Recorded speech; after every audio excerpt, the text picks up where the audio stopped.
দীর্ঘ 1.5 যুগের আন্দোলন সংগ্রামের পর এবার সরগরম নির্বাচনী মাঠ। উন্নয়ন, অগ্রগতি আর প্রতিশ্রুতি সমাজ গড়ার অঙ্গীকার নিয়ে ভোটারদের দ্বারা দ্বারা যাচ্ছে এবারের ভোটের মাঠে সবচাইতে বড় দুই শক্তি বিএনপি ও জামায়াত।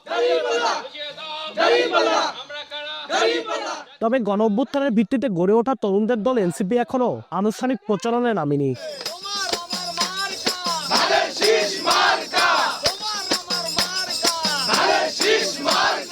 বগুড়া সংসদীয় 7টি আসনের মধ্যে কাহালু ও নন্দীগ্রাম উপজেলা নিয়ে গঠিত বগুড়া 4 নির্বাচনী এলাকা। 2 উপজেলা ও 2 পৌরসভা মিলিয়ে এই আসনে মোট ভোটার 3,56,714 জন। স্বাধীনতার পর অনুষ্ঠিত 12টি জাতীয় নির্বাচনের মতো 8 বারই এই আসনে বিজয়ী হয়েছেন বিএনপি মনোনীত প্রার্থীরা। এমনকি 2018 সালের বহুল আলোচিত রাতের নির্বাচনেও এই আসনে জয় পেয়েছিলেন বিএনপির বর্তমান প্রার্থী ও জেলা বিএনপির ভারপ্রাপ্ত সাধারণ সম্পাদক মোশাররফ হোসেন। এজন্য বিএনপির দুর্গ হিসেবে পরিচিত বগুড়া 4 নিয়ে এবারও শতভাগ আশাবাদী দলটি।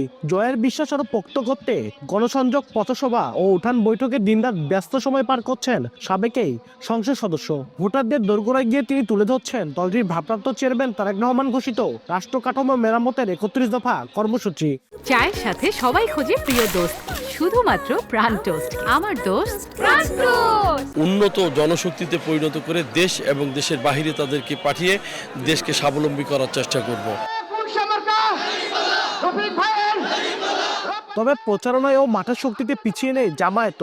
বগুড়া 4 আসনে কাহালু উপজেলা 1991, 2009 ও 2014 সালের নির্বাচনে টানা 2 বার সহ মোট 3 বার উপজেলা চেয়ারম্যান নির্বাচিত হয়েছিলেন জামায়াতে ইসলামী সমর্থিত প্রার্থী। এছাড়াও সর্বশেষ অংশগ্রহণমূলক উপজেলা নির্বাচন 2014 সালে নন্দীগ্রাম উপজেলাতেও চেয়ারম্যান পদে জয় পেয়েছিলেন জামায়াতের প্রার্থী। তাই জোট ছাড়া প্রতিদ্বন্দ্বিতাপূর্ণ এই নির্বাচনে জয়ের ব্যাপারে আশাবাদী ইসলামিক দলটির এই প্রার্থী। মাঠে ময়দানে আমাদের যে অবস্থান, সাধারণ মানুষের যে রেসপন্স, সেই রেসপন্স প্রমাণ করে যে আমরা এখানে বিপুল ভোটে বিজয় হব।